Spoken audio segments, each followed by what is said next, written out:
Salut, c'est Quantibus et bienvenue dans la Manga Tech pour cette nouvelle vidéo des sorties du mois, que ce soit manga, édition limitée, édition collector, édition perfect, toutes les nouveautés et suite de séries qui sont censées sortir le mois à venir. Donc là on va traiter le mois de avril 2025, il y a beaucoup de sorties, bien plus que le mois de mars qui était quand même, enfin je dois le reconnaître, assez calme comparé au mois d'avril qui nous attend là.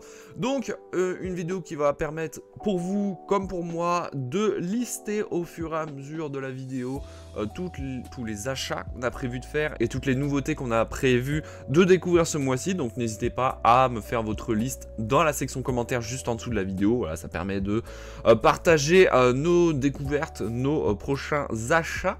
Et comme d'habitude, on redit les deux points très important pour cette vidéo. Je tourne le 23 mars 2025, donc il se peut qu'il y ait quelques changements de date, quelques reports de sortie entre temps, donc ne vous fiez pas à 100% tout ce que je vais vous présenter aujourd'hui. Ça arrive, hein, souvent, les collectors, souvent, sont repoussés.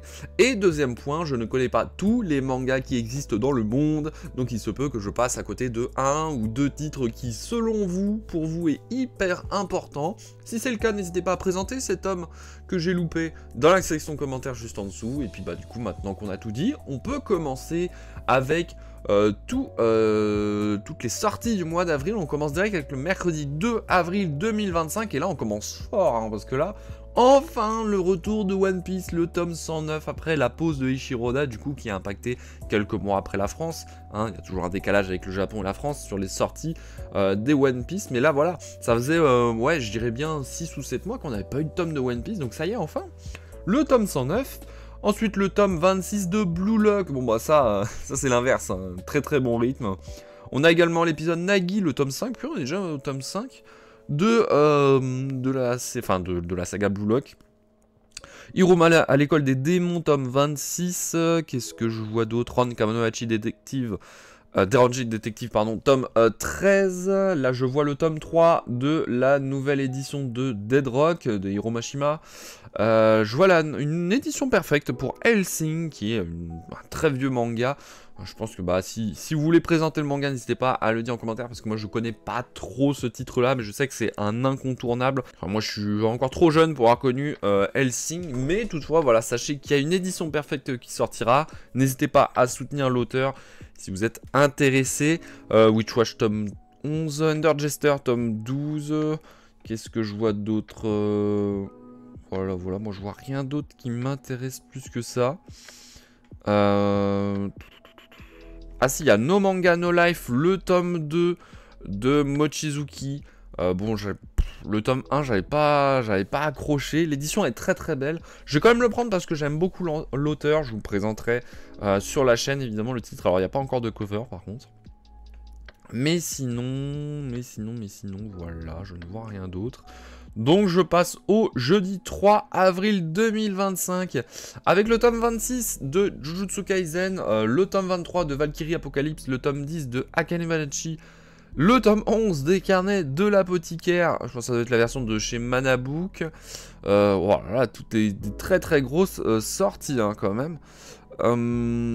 Mais sinon, à part tout ça, moi je vois rien d'autre. Ah si, une édition collector pour Phantom Buster, qui est la nouvelle série de chez Kiyun. Bon, j'ai pas plus d'infos concernant cette édition collector. Si jamais j'ai une image, je vous la mets. Voilà, si je vous la mets là sur le montage de la vidéo. Mais j'ai pas plus d'infos que ça, donc voilà. Je passe au vendredi 4 avril 2025, le tome 24 de Shai. Et sinon, alors moi pour ma part, il n'y a rien d'autre qui m'intéresse. Je passe direct au mercredi 9 avril 2025. Je vois le tome 2 de l'édition Grimoire de l'Atelier des Sorciers, qui sort assez rapidement. Je crois qu'il est sorti il y a un mois, hein, donc ça c'est assez cool. Là je vois rien. Ah si, là je vois la nouvelle série de Kimitake Yoshioka, donc qui est l'auteur de Grand Blue. Donc voilà, chez Megan, ils ont l'habitude de sortir par salve de plusieurs tomes. Donc le tome 1 et 2. J'aime beaucoup Grand Blue. Maintenant, est-ce que cette série va être aussi intéressante? Je ne sais pas. Peut-être que je lirai le tome 1 pour voir, mais voilà, je m'avance pas trop sur cette série, on verra. Donc voilà, moi je vois rien d'autre qui m'intéresse. Donc on peut passer au jeudi 10 avril 2025 avec le tome 31 de One Punch Man qui sortira normalement avec une édition collector avec bon contenu assez lambda, rien d'exceptionnel j'ai l'impression. Il y a l'air d'avoir un stand acrylique de Gyros, non c'est comme ça qu'il s'appelle, je sais plus. Du méchant de One Punch Man. Alors je le prendrai, je le présenterai dans une vidéo multi-unboxing que j'ouvrirai avec celui de Dan Dadan qui prend la poussière depuis un petit moment sur ma table là juste à côté. Sinon Demon Slave le tome 16, Soul Eater de l'édition Perfect le tome 10, Kemono Incident tome 21, La Joie Ansel Sakamichi le tome 7. Mais sinon, je ne vois rien d'autre. Donc je passe au vendredi 11 avril 2025 avec le tome 21 de Hidden Luck. Et bah moi ce sera tout. Ah non, il y a le journal de Hanako qui est un nouveau titre de Machiko Ryo qui est l'autrice notamment de Cocon. Alors ne vous fiez pas à la couverture, hein, ça semble tout mignon, tout joli, tout gentil, mais en réalité ça traite des sujets assez lourds, c'est souvent la guerre, et je crois que ce titre-là, il va parler justement de la Seconde Guerre mondiale, donc c'est très poignant. Je pense l'acheter, parce que Cocon, en vrai j'avais bien aimé, mais c'était une lecture assez rude, donc pourquoi pas. Et voilà, moi je vois rien d'autre qui va forcément m'intéresser, donc je passe à la suite au mercredi 16 avril 2025 avec le dernier tome de Dr Stone, ça y est, le tome 27, qui alors, si je dis pas de bêtises, en réalité la série est terminée au tome 26 et le tome 27, ça fait un petit peu genre un petit surplus, voilà. Donc à voir, donc ça faisait très longtemps hein, qu'on l'attendait ce tome 27 qu'il avait été annoncé. Je crois que ça fait presque un an. Donc voilà, donc je le prendrai, mais d'ici là, il faut quand même que je sois à jour dans Dr Stone. Je suis en train de les lire, voilà, j'avance assez vite. J'en suis au tome 11, je crois. Ensuite, Sakamoto Days, tome 17, Blue Exorcist, tome 31, pardon. Comme il cherche ses mots, tome 18. On voit le tome 8 de Day Dark également. Ça, c'est très très cool avec cette très belle édition, un peu coûteuse ceci dit. Et du coup, j'en profite également pour présenter le tome 2 de Doredoro de la KO édition par la même autrice. Donc ça également, très hâte de lire ces deux titres-là.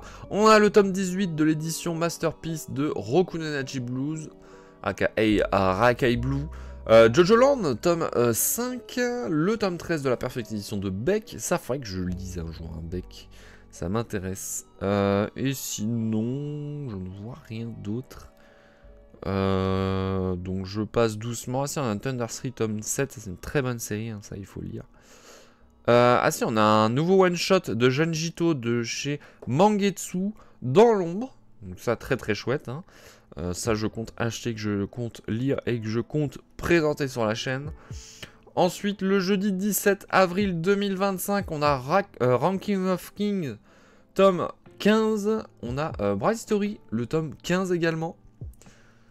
Et voilà, pour le jeudi 17 avril 2025, on a l'édition Latitude aussi pour ceux qui préfèrent un format un peu plus grand pour Bright Story. Alors c'est curieux qu'ils sortent vraiment les deux tomes, enfin deux éditions différentes en même temps. Je crois que c'est du jamais vu ça, c'est curieux.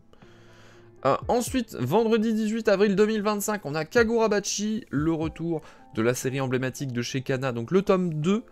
On a également une édition limitée, donc c'est une édition avec une cover spéciale, je crois métallisée, pour les premiers tirages. En général, ils font ça, donc voilà, ils font ça également pour One Piece. Et sinon, non, je vois rien d'autre. Donc je passe au mercredi 23 avril 2025 avec le tome 17 de Dan Dadan. City Hunter, l'édition Perfect, le tome 17. La dernière fois, j'avais dit que c'était le dernier tome, le tome 16. Oui, effectivement, techniquement, c'était le dernier tome, le tome 16, au niveau de l'histoire. Mais ils ont inclus un 17e tome qui est le recueil d'histoire des tomes habituellement appelés X, Y, Z. Donc voilà, c'est un bonus, c'est un surplus. Pas obligatoire de l'acheter ce tome 17 si vous voulez faire la complète de City Hunter de l'édition Perfect. C'est un bonus, tout simplement. Et sinon, voilà, je pense que je peux passer au jeudi 24 avril 2025. Gros mois, hein, je vous l'ai dit, hein, quand même beaucoup de sorties. Même si ce jeudi-là, bon, pour ma part, il n'y aura rien. Donc je passe au vendredi 25 avril 2025. Et là, on voit qu'on arrive sur, enfin, dans très longtemps à l'avenir. Puisque là, il y a très peu de covers qui sont déjà annoncés. Mais on a quand même le tome 34 de l'édition Kage de Naruto. Eh ben je crois que c'est le dernier, non? Attendez. Ah non, pas du tout. Non, je dis n'importe quoi. Ce sera plus le tome 36, hein, si je dis pas de bêtises, le dernier tome.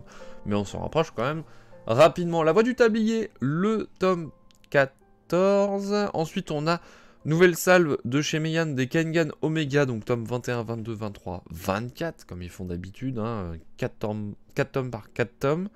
Décidément, j'arrive pas à parler aujourd'hui, c'est une folie ça. Ensuite, bah voilà, il y a beaucoup de sorties, mais moi, il n'y a rien qui me chauffe.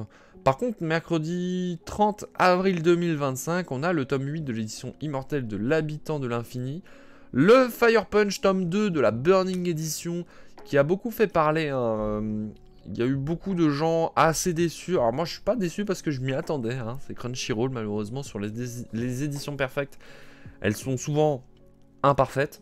Enfin, selon moi, hein. Et je trouve que l'édition perfecte de Fire Punch, bon, ça laisse à désirer.